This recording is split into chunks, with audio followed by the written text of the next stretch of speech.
палящем зное южноафриканского лета новорожденный слоненок сделал один неверный шаг и мгновенно был поглощен землей. В течение 12 мучительных часов его мать сражалась за его жизнь. Но когда спасатели, наконец, вытащили крошечное тельце из грязи, оно не двигалось. И как раз в тот момент, когда все решили, что произошло худшее, мать сделала нечто такое, что заставило всю команду спасателей плакать. В тот год регион поразила одна из самых суровых засух за десятилетия. Солнце было беспощадным, выжигая ландшафт до тех пор, пока реки не пересохли, а трава не превратилась в пыль. Водопои, которые когда-то поддерживали жизнь диких животных, медленно превратились в нечто гораздо более зловещее. По мере испарения воды оставалась густая вязкая жижа, способная поймать в ловушку любого, кому не посчастливилось в нее наступить. Рейнджеры заповедника лучше других знали, насколько опасны эти грязевые ямы. Они видели, как взрослые буйволы гибли, затянутые этой трясиной. Поэтому, когда тем утром в стаде появился новорожденный слоненок, еще не твердо стоящий на своих хрупких ножках, они внимательно следили за этим участком. Малышу было всего несколько часов от роду, и он только учился управлять своим телом. Однако даже самый бдительный взгляд не всегда может предотвратить катастрофу. Слоненок ковылял за своей огромной матерью, отчаянно пытаясь не отстать от остального стада, направлявшегося к одному из последних оставшихся источников воды. Этот путь каждый слон в группе проделывал сотни раз. Но для крошечного новорожденного каждый шаг был в новинку. Его ноги дрожали, координация почти отсутствовала, а почва под ногами была крайне непредсказуемой. Когда малыш отошел всего на несколько шагов левее, он внезапно почувствовал, что под ногами больше нет твердой опоры.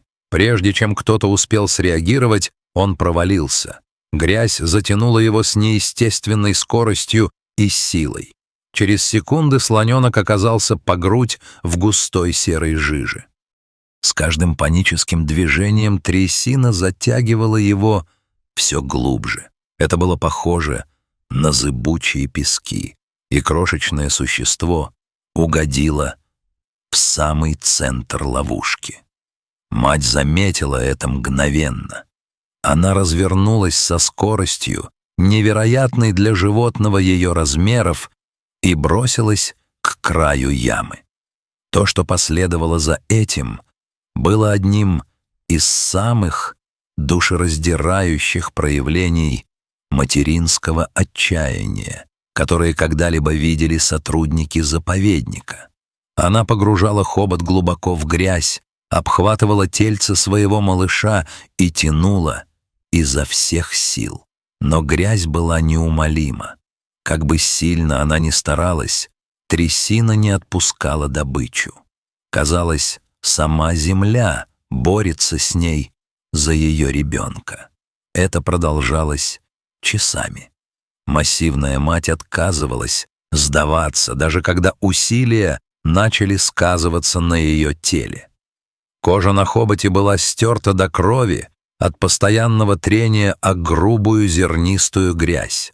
Она истощала себя с пугающей скоростью, но ничто в мире не могло заставить ее отойти от этой ямы.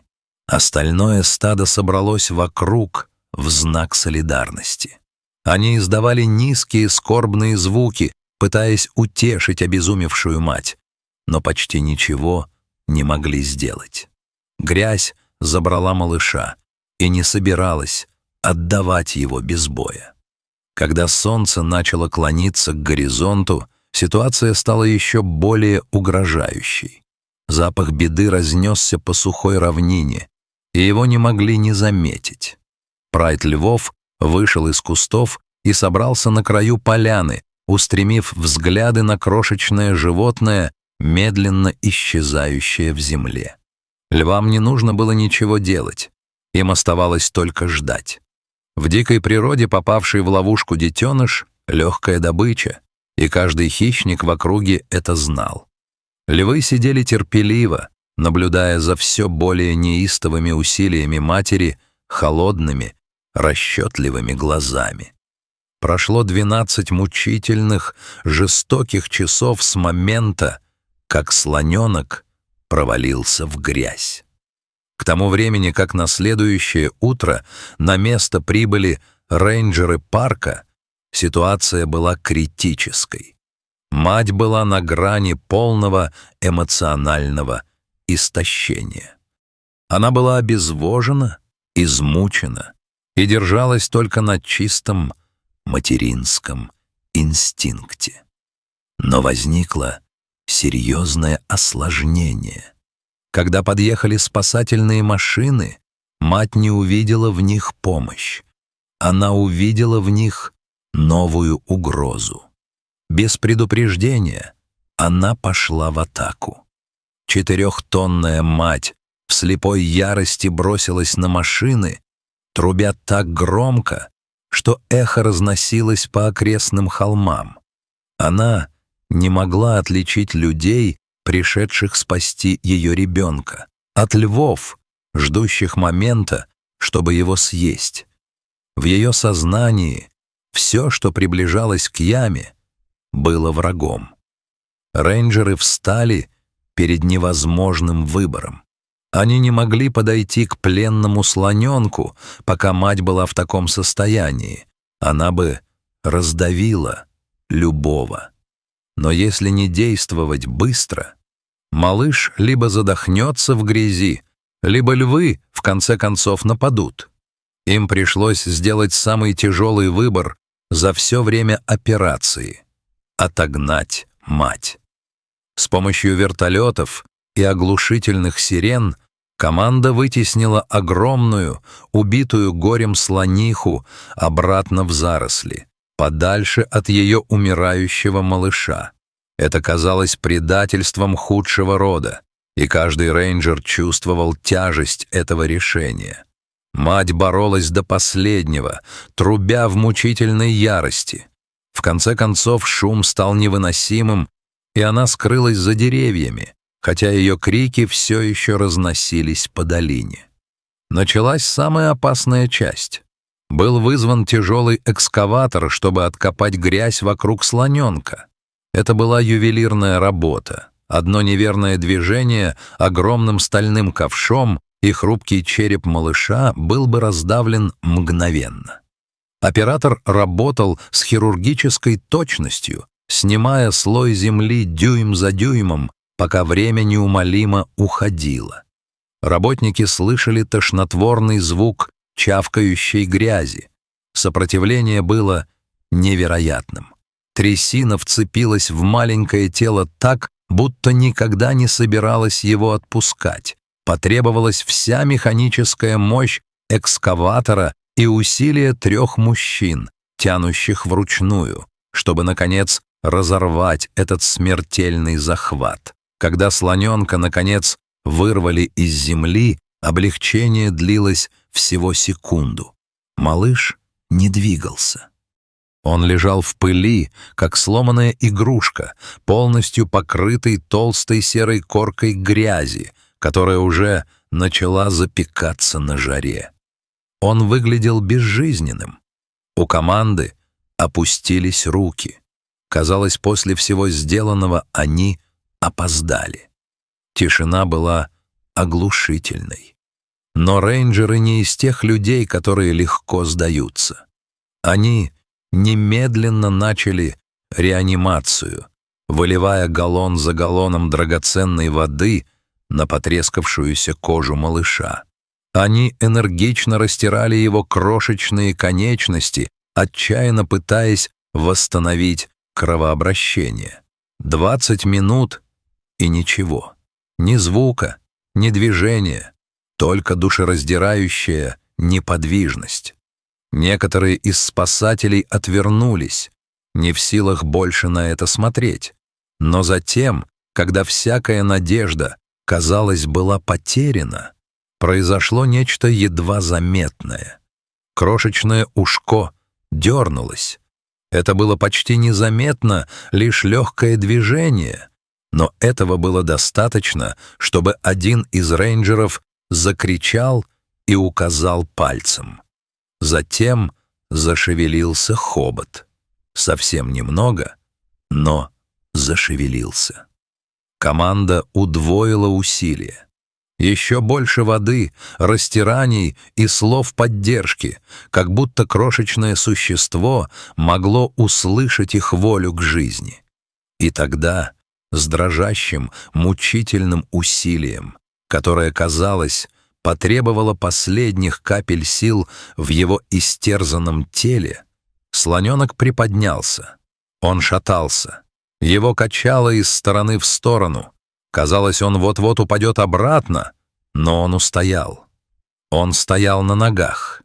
Ликование команды спасателей, вероятно, было слышно за мили, но празднование было недолгим. Предстояла самая сложная часть — воссоединение.